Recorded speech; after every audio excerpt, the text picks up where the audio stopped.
Mucha gente pues critica, ¿no? Y habla y dice, ¿por qué tenemos nosotros que recordar esto? Fíjense que los hijos de Dios estamos llamados a leer la palabra de Dios, ¿sí? Amén. A vivir la palabra de Dios. Entonces es su responsabilidad que día con día, no de vez en cuando, no solo cuando viene el culto, ayúdeme por favor que no tengo gripe. Entonces es responsabilidad de cada creyente tomar la palabra de Dios, escuchar la palabra de Dios, leerla, meditarla, escudriñarla. Pero como yo sé que pues el cansancio, la distracción, el trabajo, a veces no nos permite hacerlo. Eso nos permite decirle, pues a veces somos algo aragancitos y no lo hacemos, ¿verdad? Entonces nos toca a nosotros los pastores el tener actividades que nos recuerden lo que nosotros hemos adquirido en Cristo. Sin Cristo, mi querido hermano, no tenemos nada. Oiga bien, por favor. Sin Cristo no tenemos nada. No importa su esfuerzo, no importa su dedicación, no importa todo lo que usted diga que va a hacer, aun cuando usted venga y diga yo soy obediente, yo soy no sé qué, yo soy... Sin Cristo no hacemos nada. Con Cristo podemos ser obedientes. Con Cristo podemos ser perseverantes. Con Cristo podemos hacer absolutamente todo. Y vamos a ir a la raíz del asunto, por favor, y vamos a buscar en nuestras Biblias el Evangelio según San Mateo, capítulo 27, por favor. Evangelio según San Mateo, capítulo 27, versículos del 45 en adelante. Evangelio según San Mateo, capítulo 27. Evangelio según San Mateo, capítulo 27, versículos del 45 en adelante. Me gustaría leer desde el 32, fíjese, porque yo no sé de verdad, quiero preguntarle, ¿habrá alguien alguna vez que no haya leído así con sus ojitos el episodio de la crucifixión? Levante la mano, si hay alguien que nunca lo ha leído. ¿Ya lo leyeron? ¿Todos ya lo leyeron? Amén, amén. Entonces, no me convencen ustedes, pero igual, vamos a leer desde el versículo, vamos a retroceder un poquito entonces, y solo vamos a leer desde el 32, mi querido hermano. Quiero que usted piense, mire, hay algo que a mí me sirvió mucho para aprender la palabra de Dios, es transportarme, es meterme en medio de los que estaban viviendo. Así como hacen a veces en las películas, ¿verdad? Que lo transportan en el tiempo y nadie lo ve, pero él está viendo lo que está pasando. Eso es lo que yo hago. Y eso enriquece mi entendimiento de lo que aquí está pasando. Vamos a ir desde el versículo 32, por favor. Mateo capítulo 27, versículo 32. La muerte que cambió al mundo. Es lo que vamos a ver ahora. ¿Lo tenemos todos? Cuando salían, hallaron a un hombre de Cirene que se llamaba Simón. A este obligaron a que llevase la cruz. Y cuando llegaron a un lugar llamado Gólgota, que significa lugar de la calavera, le dieron a beber vinagre mezclado con hiel, pero después de haberlo probado, no quiso beberlo. Cuando le hubieron crucificado, repartieron entre sí sus vestidos echando suertes. Para que se cumpliese lo dicho por el profeta, partieron entre sí mis vestidos y sobre mi ropa echaron suerte. Y sentados le guardaban allí. Y pusieron sobre su cabeza su causa escrita: Este es Jesús, el Rey de los judíos. Entonces crucificaron con él a dos ladrones, uno a la derecha y otro a la izquierda. Y los que pasaban le injuriaban meneando la cabeza y diciendo: Tú que derribas el templo y en 3 días lo reedificas, sálvate a ti mismo. Si eres hijo de Dios, desciende de la cruz. De esta manera también los principales sacerdotes, escarneciéndole con los escribas y los fariseos y los ancianos, decían: a otro salvó, a sí mismo no se puede salvar. Si es el Rey de Israel, descienda ahora de la cruz y creeremos en él. Confió en Dios Líbrele ahora si le quiere, porque ha dicho, soy hijo de Dios. Lo mismo le injuriaban también los ladrones que estaban crucificados con él. Mire por favor la actitud de los dos ladrones en ese momento. Era mentira aquello, ladrón bueno y ladrón malo. Si los dos estaban en la cruz es porque eran malos. Y si Jesucristo estuvo en la cruz es porque usted y yo somos malos. Amén. Amén. Ok, va. Lo mismo le injuriaban también los ladrones que estaban crucificados con él. Y desde la hora sexta hubo tinieblas sobre toda la tierra hasta la hora novena. Cerca de la hora novena, Jesús clamó a gran voz diciendo, Elí, Elí, lama sabactani. Esto es, Dios mío, ¿por qué me has desamparado? Algunos de los que estaban ahí decían al oírlo, a Elías llama a este. Y al instante, corriendo uno de ellos, tomó una esponja y la empapó de vinagre y poniéndola en una caña le dio de beber. Pero los otros decían, deja, veamos si viene Elías a librarle. Mas Jesús, habiendo otra vez clamado a gran voz, entregó el Espíritu. Y he aquí el velo del templo se rasgó en dos de arriba abajo, y la tierra tembló, y las rocas se partieron, y se abrieron los sepulcros, y muchos cuerpos de santos que habían dormido se levantaron. Y saliendo de los sepulcros después de la resurrección de él, vinieron a la santa ciudad y aparecieron a muchos. El centurión, repita eso, el centurión y los que estaban con él guardando a Jesús, visto el terremoto y las cosas que habían sido hechas, temieron en gran manera y dijeron, verdaderamente este era Hijo de Dios. Oh buen Dios y Padre nuestro, en esta noche, Señor, queremos implorarte, Padre, que nos des, Señor, la fuerza suficiente para exponer y para recibir tu palabra. Tú sabes, Dios, que estamos, como dice tu palabra y dice también la alabanza, cansados del camino, Señor, de trabajar, de enfrentar, de bregar con todas las cosas de la vida. Pero Dios, si solo esto tuviéramos, realmente seríamos miserables. Pero te tenemos a ti, Señor, y todas tus promesas. Por eso, Padre Celestial, podemos estar aquí a esta hora pensando que tú nos vas a hablar, que tú vas a permitir que salgamos de aquí con un pensamiento diferente, Señor, y sabiendo que la mejor decisión nuestra fue aquella que tú nos hiciste tomar el día que nuestro corazón se abrió a ti y tú nos salvaste. Enséñanos hoy, Señor, qué significa la cruz para nosotros. Enséñanos, Padre Celestial, cuánto costó, cuánto pagaste a través de tu Hijo.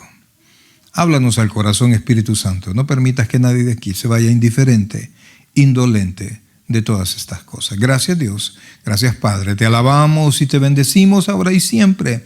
En el nombre de Jesús decimos todos. Amén y amén. Pueden sentarse, por favor.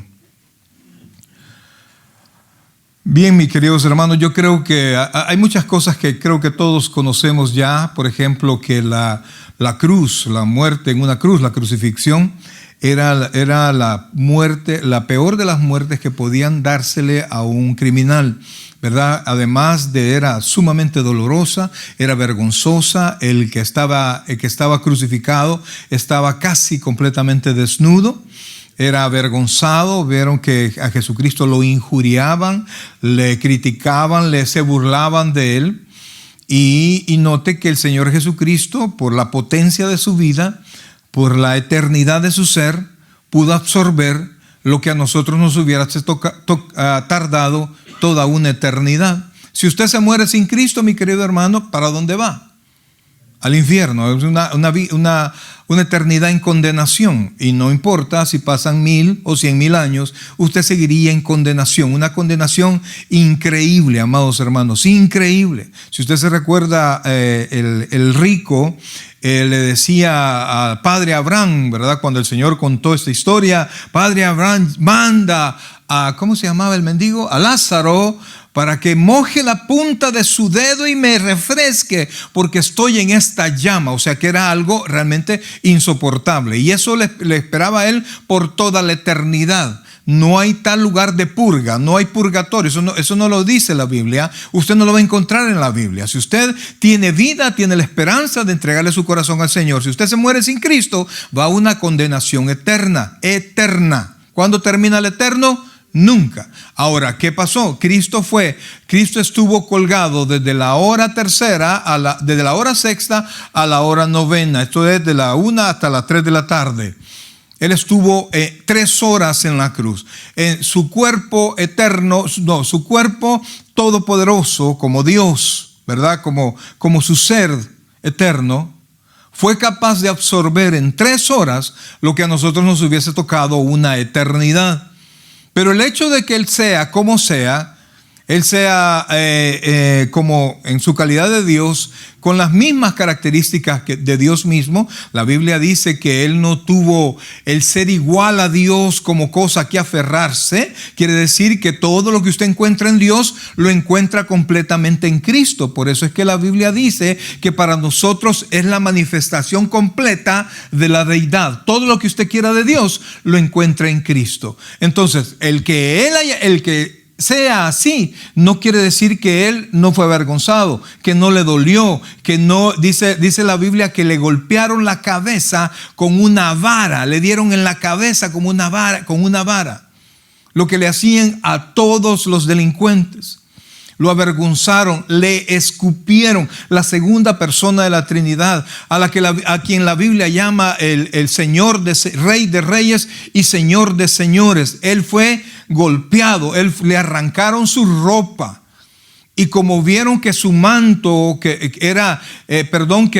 ¿cómo se llama? Dice la Biblia que era de una sola costura, o sea, no tenía bordes, era la túnica, eran especiales. No la quisieron romper, sino que se la jugaron, ¿verdad?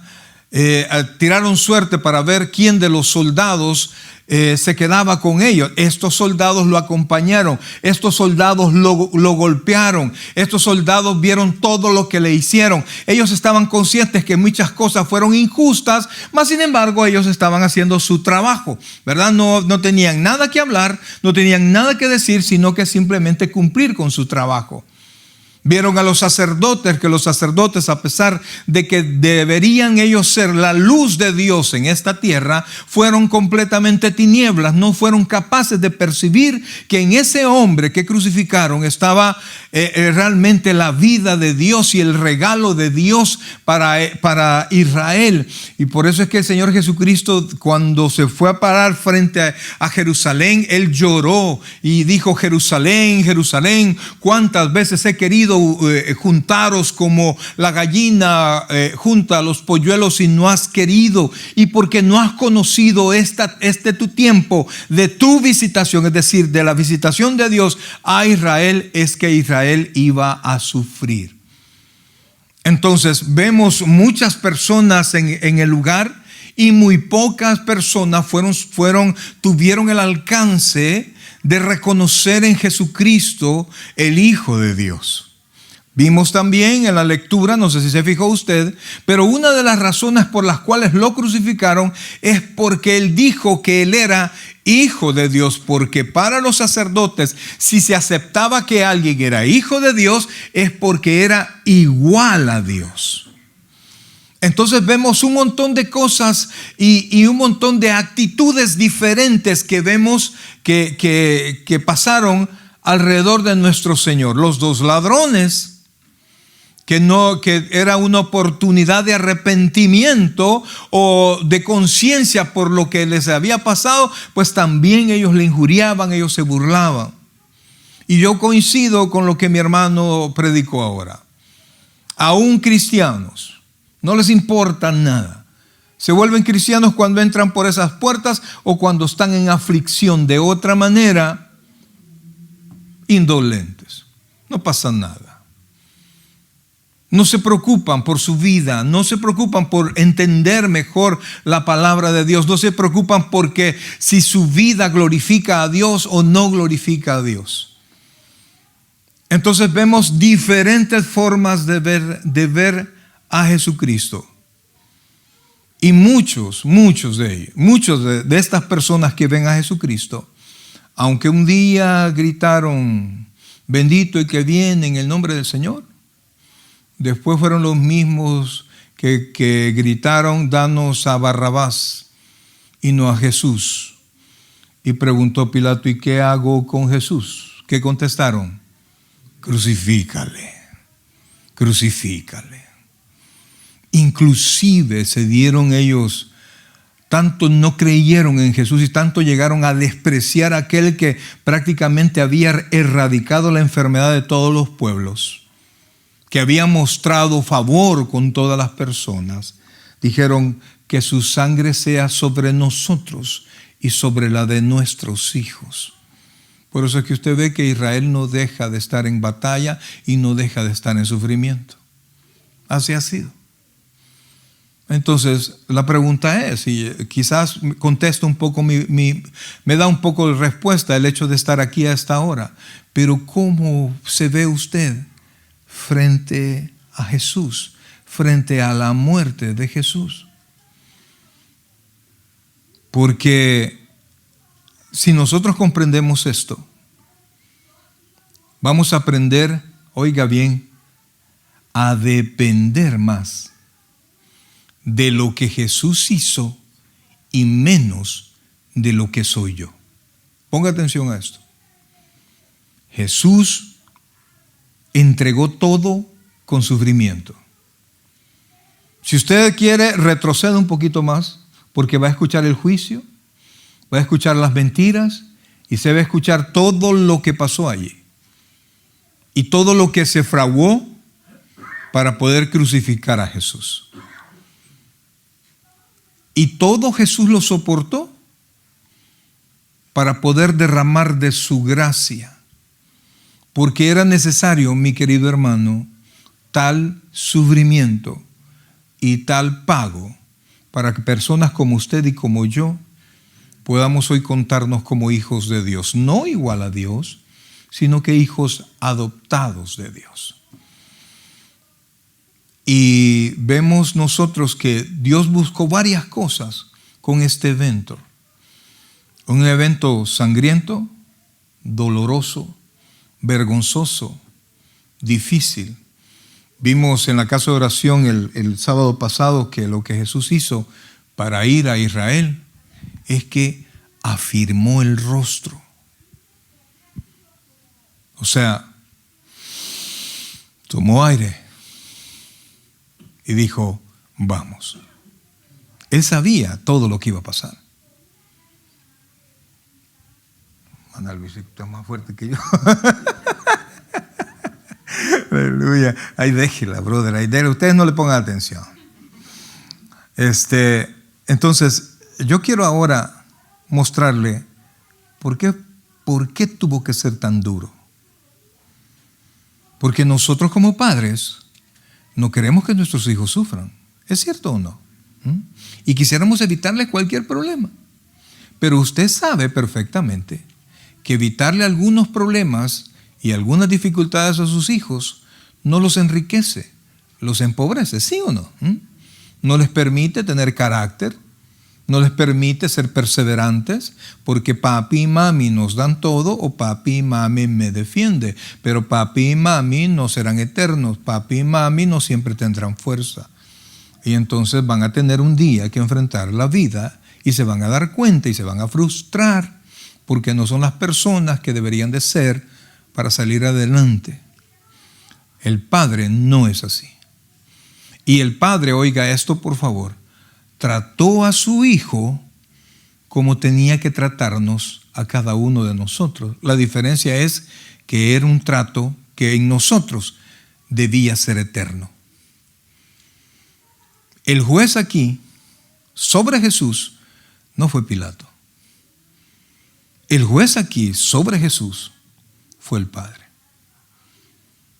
Y fue Jesucristo literalmente tan golpeado, machacado, como usted le quiera decir, porque era necesario para que ese sacrificio contara por cada uno de nosotros.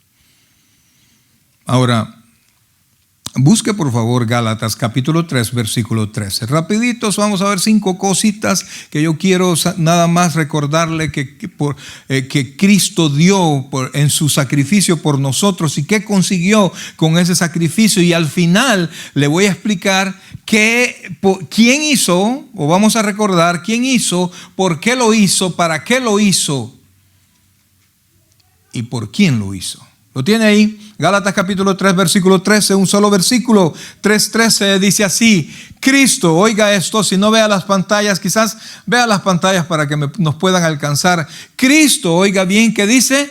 Nos redimió de la maldición de la ley, hecho por nosotros maldición, porque escrito está: maldito todo aquel que es colgado en un madero. Amados hermanos, usted y yo hemos incumplido la ley y la incumplimos todos los días. No somos perfectos. No me va a quitar déjame el versículo ahí. Oiga esto, por favor. Usted, aún con su mejor voluntad, se equivoca, ¿sí o no? Y por eso tenemos la expresión, lo que vale es la intención, ¿verdad? La intención es lo que cuenta, ¿verdad? Porque no somos perfectos, porque más de lo que quisiéramos, aunque ponemos todo nuestro empeño, nos equivocamos y las cosas no quedan bien. Entonces, cuando tratamos de cumplir la ley, nos equivocamos y muchas veces ni siquiera tratamos de cumplirla. Entonces somos culpables, somos pecadores, y la paga del pecado es ¿qué? Muerte. Pues cada vez que usted recuerde eso, recuerde que por eso murió Cristo, porque usted y yo incumplimos la ley de Dios. No hablo de lo que le correspondía hacer solo al pueblo de Israel, sino que la ley moral de Dios. El hablar mal, el portarnos mal, el mentir, el falsificar, el hacer las cosas que usted sabe que son incorrectas, todas estas son ofensas a la ley moral de Dios. Pero Jesucristo, al morir en la cruz del Calvario, oiga bien, nos dio, ¿qué dice ahí? ¿Nos dio? Nos redimió, nos rescató de la maldición. O sea que sin Cristo, ¿cómo estamos? No. Ahí, sin Cristo, ¿cómo estamos? ¿Cuál es la palabra que ocupa ahí? Para enseñarnos justamente cómo es alguien frente a la ley. Maldito. Alguna vez yo sé que alguna persona le ha dicho a otra esa expresión. Usted le dice la Biblia que los cristianos no somos maldicientes. O sea, los cristianos no maldecimos. ¿Sí estamos claros con eso? Entonces, éramos malditos. Y para que usted y yo fuésemos rescatados de ese estado de maldición, Jesucristo fue golpeado. Le dieron latigazos, le escupieron, le dieron con una vara. Se rieron de él a más no poder. Y no en su palma, porque no se puede, si lo hubieran colgado de sus palmas, se desgarran las palmas. Fue aquí, en la muñeca. Perforaron su muñeca, ambas, y perforaron sus pies uno sobre otro, para que cuando él quisiera respirar, porque si usted estira los brazos, usted comienza a tener problemas como para respirar, ¿no? Y entonces tenía que apoyarse en sus pies perforados, es decir, que el clavo le servía de apoyo para levantarse y respirar. Por eso es que después de cierto tiempo a los crucificados les quebraban las piernas para que ellos no pudiesen levantar, y al final el crucificado moría por asfixia. Pero eso no se lo hicieron al Señor, porque la Biblia había dicho que ningún hueso se iba a quebrar de él. Todo, mire, cuando usted ve las profecías bíblicas, ve la cosa tan encuadradita, brother, que es imposible que alguien que haya confiado en Jesucristo pueda perderse, porque Dios ha hecho un plan tan perfecto, infalible. Nosotros somos falibles, nosotros nos equivocamos, pero Dios no. Y si Dios no se equivoca, ningún plan de Dios va a fallar. ¿Se comprende eso? ¿Cuántos planes tiene Dios? Uno. Dios no tiene plan A, plan B. Nosotros nos pasamos de la Z, pero Dios no. Entonces Dios nos rescató. Jesús tomó, oiga bien, nuestro lugar bajo el juicio de Dios. Allí en la silla suya, ahí se sentó Jesús. ¿Se comprende eso? La silla que estaba preparada para los dos Daniel, para Mario, para cada uno de nosotros. Allí se sentó Él. Allí se sentó Él. Para poder rescatarnos. Ahora, fue considerado culpable, Él siendo inocente, para liberar a los culpables. Usted y yo éramos culpables. La redención es el precio pagado para rescatar a esclavos. Nosotros éramos esclavos de nuestros pecados. La Biblia enseña, amados hermanos, y yo le invito a que usted pueda leer el capítulo 6 de Romanos, que ahí Pablo explica que después que Cristo nos rescató, nosotros ya no tenemos que considerar al pecado como nuestro Señor. Ya no tenemos por qué obedecerlo. Con su muerte, Él rompió el yugo de nuestra esclavitud al pecado. De tal manera que si ahora usted consiente seguir en esas actividades pecaminosas, es simplemente porque usted no quiere salir de ahí. Porque Cristo rompió todo poder del pecado sobre nosotros. ¿Estamos? ¿No cree? Claro que sí. Doble rodilla, pida perdón y pida fuerza, brother. Y ya cambie de amistades y cambie de actividades y ya va a ver cómo Dios le va a ayudar. En la cruz Cristo pagó con su sangre lo que nosotros no podíamos pagar. ¿Me oyó? Lo que nosotros no podíamos pagar. Por eso es que Él tuvo que sufrir tanto. Ahora busque Hebreos capítulo 9 versículo 12, por favor. Hebreos capítulo 9 versículo 12. Y oiga esto, por favor, porque esto es precioso, pues. Porque nosotros no teníamos manera de poder entrar ahí. Oiga lo que dice, versículo 12. Estamos Hebreos 9, 12. Dice así: y no por sangre de machos cabríos ni becerros, como se hacía en el Antiguo Testamento, sino su propia sangre. Entró una vez para siempre en el lugar santísimo, habiendo obtenido, ¿qué dice ahí? Eterna redención. O sea, la eterna redención implica, amados hermanos, que usted y yo somos seres que se han expiado, se han quitado de nosotros la culpa por nuestros pecados. Por eso, amados hermanos, usted y yo no deberíamos de confiar en su capacidad, sino que confiar en la capacidad de Cristo. No es porque usted persevera, no, es porque Él lo sustenta que nosotros podemos perseverar. ¿Se comprende eso? Eso se conoce como la preservación. Porque muchos hablan de la perseverancia del cristiano, pero arriba es perseverancia. Debajo del cristiano está la mano de Dios preservándolo, porque de otra manera caemos en todos nuestros deseos carnales. En la cruz, Cristo se ofreció a sí mismo como la expiación perfecta. El pecado no fue ignorado, fue cubierto con sangre inocente. Eso fue lo que pasó en la cruz. Ahora busque Isaías, por favor, capítulo 53. Isaías 53, versículos 4 y 5. Y esto es increíble porque está en el Antiguo Testamento. Y vamos a hablar de la cruz. ¿Y la cruz en qué momento fue? ¿En el Nuevo o en el Antiguo? ¿Y por qué no vamos al Antiguo? Porque esto ya estaba dicho.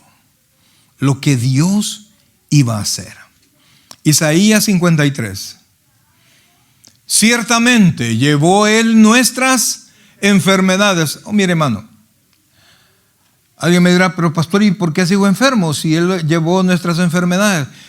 Habla del pecado. ¿Y el pecado es una enfermedad de qué? Del alma. ¿Dios nos puede sanar? Obviamente que sí. Pero lo que Dios busca es la sanidad de nuestra alma. Es restablecer nuestra relación con Dios. Encuentro un montón de predicadores que le dicen que Dios ya pagó por cada una de esas enfermedades, que el cristiano no debería estar enfermo, y si usted está enfermo es una de dos: o no ofrenda o no tiene fe. Y la Biblia no dice eso, brother. Ahí está el hermano: hoy sí voy a creer, hoy no, brother. No, es que usted tiene que creer lo que la palabra de Dios dice. Pero sigamos. Ciertamente llevó Él nuestras enfermedades y sufrió nuestros dolores, y nosotros le tuvimos por azotado. Oiga esto, por azotado. ¿Y qué dice después? ¿Por herido de quién? De Dios. ¿Quién lo hirió?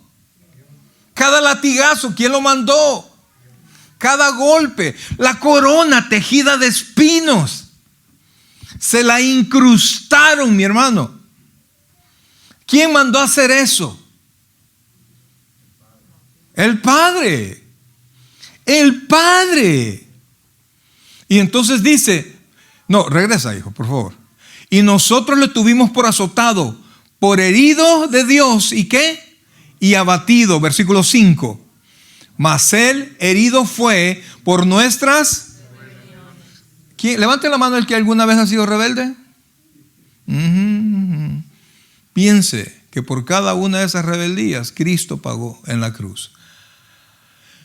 Pues ¿puedo seguir siendo rebelde? No, mi hermano, no. Ya Cristo nos liberó de todo eso. En Cristo podemos ser obedientes. En Cristo podemos respetar las autoridades. En Cristo podemos ser cada vez mejores. Entonces dice, el castigo de nuestra paz fue sobre Él. O sea, en otras palabras, el precio de estar en paz con Dios lo pagó Jesucristo. Y por sus llagas, ¿qué dice? Fuimos nosotros curados. Tú y yo merecíamos ese castigo, mi hermano. Así, no hay manera que nosotros podamos huir de esto. Pero Él fue contado entre los transgresores, aunque no hubo pecado. Él no murió como un pecador, sino por los pecadores. Murió por nosotros. Ahora busque Romanos 3:25, por favor. Entonces hemos dicho, mi querido hermano, que esa muerte fue tan difícil porque en esa muerte Cristo nos rescató. Cristo logró nuestra expiación. Y ahora, amados hermanos, oiga esto, Cristo murió en sustitución nuestra. Y Romanos 3:25, por favor, dice así: a quien, mire, la Biblia lo vuelve a traer. Algunos piensan que y tratan de justificar a Dios por las cosas que pasan. Las catástrofes del mundo, los peores accidentes, las peores pestes. Tratan de excluir a Dios de todo esto. Pero la Biblia no excluye a Dios. Dios se pone de frente para que todos entendamos que todo viene de sus manos. Todo viene de sus manos. Él es soberano por sobre todas las cosas. Las cosas que nos gustan y las cosas que nos dañan, todo viene de Dios. Lo único que no siempre entendemos el propósito de Dios. Entonces dice, a quien Dios puso como propiciación. ¿Qué es eso de propiciación, amados? Mire, cuando el tiempo no es correcto, por ejemplo, los hijos quieren pedirle un favor, quieren pedirle algo al papá, y el papá llega como que es la olla de los frijoles de enojado, entonces y usted lo ve enojadísimo. Ese no es el tiempo propicio. Es decir, no es el tiempo adecuado. Mejor espérate, anda, dormite y mañana vemos, le voy a dar de comer a tu papá porque tu papá comiendo se pone en paz, ¿verdad? Y vamos a ver después, ¿eh? Porque barriga llena, corazón contento, ¿verdad? Entonces, cuando llegue enojado, deje de estarle peleando, déle de comer, hermano, y va a ver, va a bajar. Ahora, eso quiere decir propiciación. La muerte de Jesucristo hizo el momento exacto. ¿Para qué? Dice, a quien Dios puso como propiciación por medio de la fe en su sangre para manifestar su justicia. Dios no podía manifestar su justicia perdonándonos si no había un pago.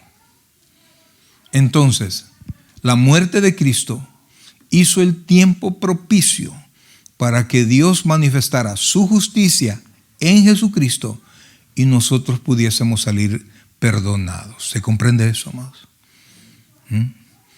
Cristo murió.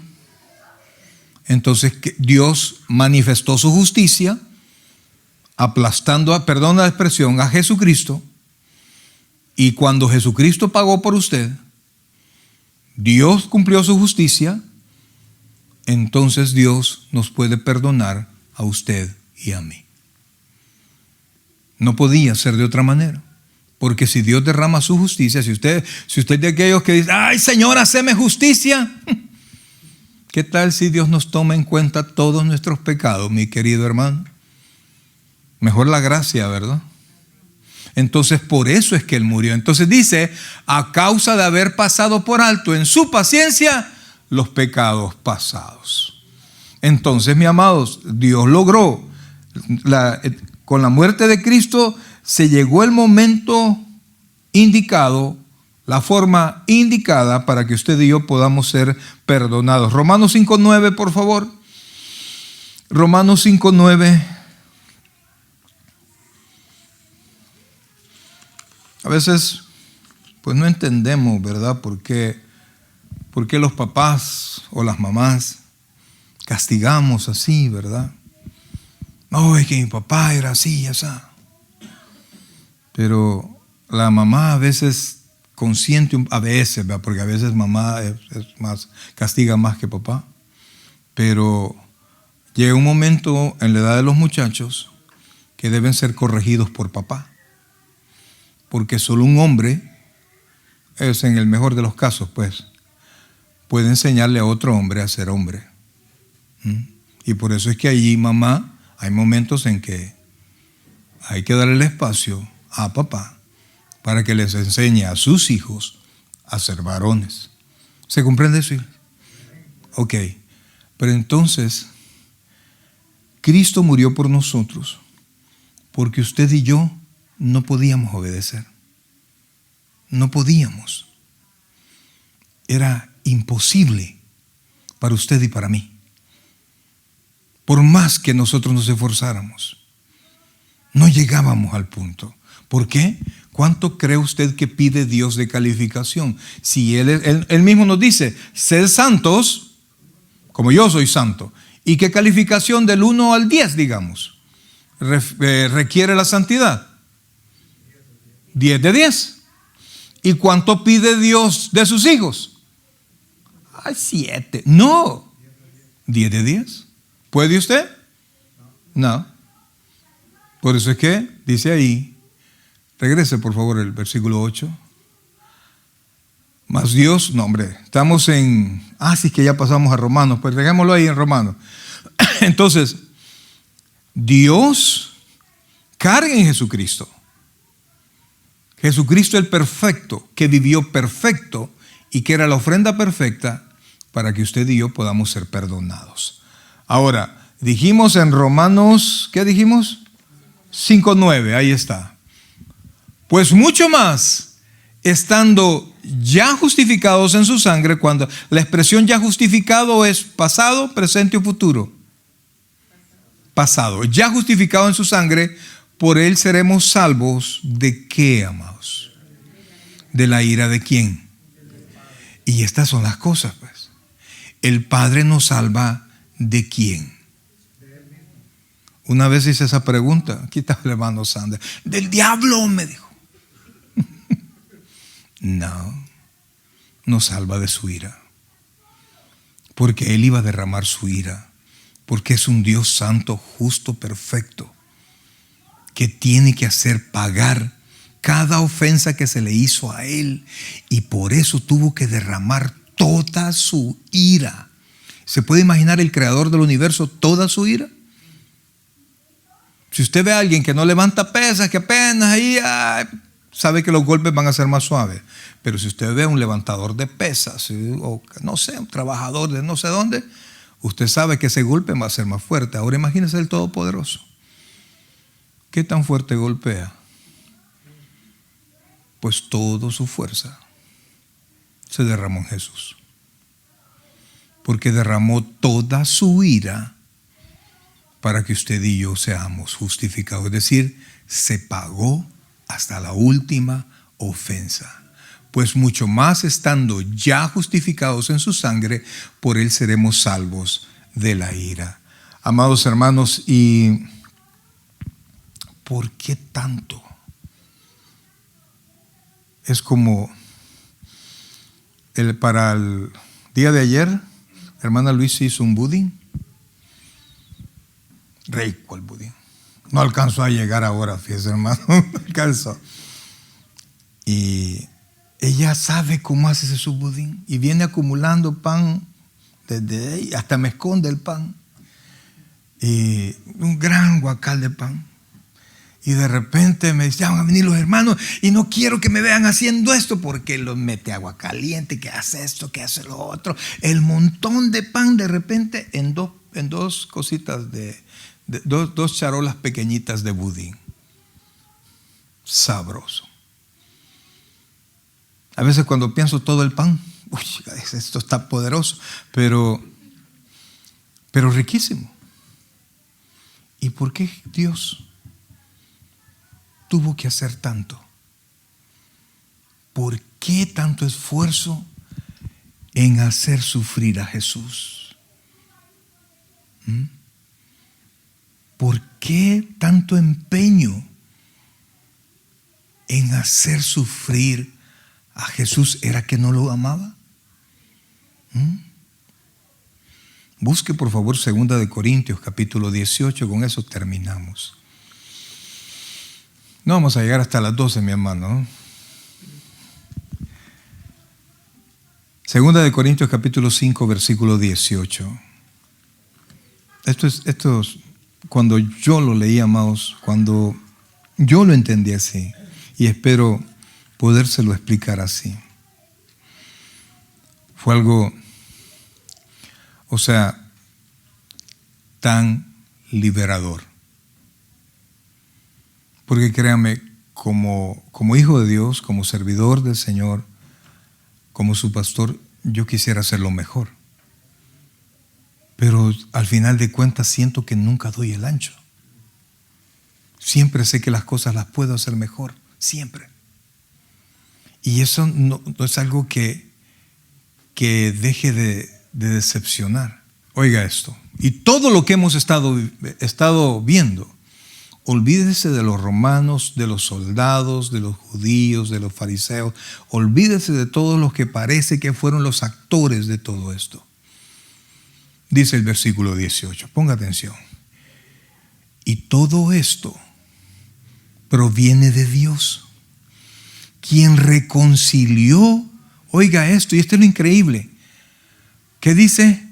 Consigo mismo por Cristo. O sea, no reconcilió a Cristo, sino que reconcilió consigo mismo por Cristo y nos dio el ministerio de la reconciliación. Versículo 19. Mire por qué tanta fuerza, por qué es como cuando usted agarra algo y lo quiere dejar bien limpio, no es suficiente, y lo sigue limpiando y con el cepillo y le pone cloro y le pone no sé qué, ya estuvo, ya déjalo así. No está bien, esto tiene que quedar mejor, y más. Por eso tanto sufrimiento, por eso tanto golpe, por eso tanto dolor. Que Dios estaba, oiga esto, en Cristo, reconciliando consigo al mundo, no tomándoles en cuenta a los hombres sus pecados, y nos encargó a nosotros la palabra de la reconciliación. ¿Por qué tanto golpe? Porque no alcanzaba a ser suficientemente limpio, porque nuestros pecados eran tales, pero el esfuerzo de Dios fue tan grande. Yo quiero que comprenda esto. Dios Padre, si bien es cierto, no recibió ni un golpe, pero usted y yo, que somos padres, si van a golpear a nuestros hijos, dígame, o solo yo lo he dicho, mejor golpéeme a mí y no golpee a uno de mis hijos, ¿sí o no? Pero el Padre puso a su Hijo, a la segunda persona de la Trinidad, al perfecto, santo y justo, a recibir todos los golpes que eran para usted y que eran para mí, y debían de ser tales y tan fuertes para que mi justificación, mi salvación, quedara perfecta en Jesucristo. Y por eso es que ahora, amados, cuando yo entiendo esto, Cuando yo entiendo lo que Jesús pagó por mí, mi corazón descansa. No descansa en mí, descansa en Jesús. Y aunque yo no sea perfecto, yo sé que mi justicia sigue estando en la cruz del Calvario, en Jesús. Y por eso, mi querido hermano, yo quiero invitarlo hoy, que logre comprender por qué tanta fuerza. Dios quería una justicia que pudiese tomar para Él, digna de un regalo para Él mismo. Y por eso, amados hermanos, usted y yo, podemos con toda libertad presentarnos confiadamente al trono de la gracia. En lugar de encontrar al juez, al trono de la justicia, nosotros encontramos a Dios Todopoderoso como Padre, lleno de amor y no lleno de ira, que era lo que nosotros merecíamos. Y por eso, mi querido hermano, si yo tengo que celebrar todos los Viernes Santos, yo lo voy a hacer. El domingo vamos a hablar de la resurrección y todas las bellezas de la resurrección. Pero hoy tocaba hablar no solo de la muerte, del dolor, de la fuerza y de la potencia que Dios descargó en Jesucristo para que mi nombre y el suyo pudiesen estar en el libro de la vida. Óigame, para siempre. A mí no me venga a decir, pastor, y la salvación se pierde. Y cuando usted ve tanto golpe, brother, parecía desamor, parecía odio, que tanto así que Jesucristo, que siempre cuando se refirió al Padre, tuvo por un momento que decir, Dios mío, ¿por qué me has desamparado? Porque el Padre lo dejó solo. Pero no es que el Padre ya no lo veía, el Padre lo veía y lo dejó morir para no dejarnos morir en una condenación eterna a usted y a mí. Y por eso es que cuando yo veo eso, que puedo ir al Padre, y cuando me hacen falta fuerzas, yo sé que puedo ir al Padre. Cuando yo siento que no voy a alcanzar, yo sé que puedo ir al Padre, porque entre el Padre y yo ya no hay nada que se pueda interponer, porque de eso se encargó el mismo Padre. ¿En quién, hermanos? En Cristo. Y por eso es que ahora podemos cambiar, porque yo estoy cerca del Padre, porque la potencia del Padre está en mí, y todavía el Padre me dio un sello. Me dio un sello que permanece en mí. ¿Alguien sabe cuál es el sello? El Espíritu Santo, la tercera persona de la Trinidad, conmigo, para que yo pueda caminar y llegar hasta aquel día al Padre. Y el Padre nos diga, así como somos, hermano, hemos ido caminando y mejorando, buen siervo y fiel. ¿Éramos fieles antes? No. Pero es que no conocíamos a Cristo. El Padre no estaba con nosotros, mucho menos el Espíritu Santo estaba con nosotros. Iglesia, mi querida iglesia, espero en el Señor que cuando usted vuelva a pensar en la cruz de Cristo, piense que no fue fácil. Nuestra salvación es gratis, pero el que para mí sea gratis no quiere decir que quien me la dio no tuvo que pagar un alto precio. Su vida, su sangre, su dolor tuvo que ser despreciado, tuvo que ser separado del Padre para que usted y yo nunca tengamos que estar separados de Dios. Amén, iglesia. Dale un fuerte aplauso a nuestro Rey, a nuestro... El predicador ha terminado su mensaje. Le invitamos que reciba a Jesucristo como su Señor y Salvador personal. Invóquelo de la siguiente manera. Señor Jesús, yo te recibo hoy como mi único y suficiente Salvador personal. Creo que eres Dios, que moriste en la cruz por mis pecados y que resucitaste al tercer día. Me arrepiento, soy pecador. Perdóname, Señor. Salva mi alma hoy, para cuando yo muera pueda estar en tu presencia por siempre. en Cristo Jesús, mi Salvador. Amén. Bienvenido a la familia del Señor. Le invitamos, se congregue con nosotros en nuestra iglesia, Tabernáculo Bíblico Bautista Amigos de Israel, Richmond, California, ubicada en 2685 calle número 20, San Pablo, California, 94806. En nuestros servicios presenciales, los días domingo a las 6 de la tarde y viernes a las 7 de la noche. Y en nuestro estudio bíblico en línea los días miércoles a partir de las 7 p.m. a través de Facebook Live. Te invitamos, visites nuestro canal de YouTube, Tabernáculo Richmond, California. Muchas gracias por conectarte con nosotros y que el Señor te bendiga.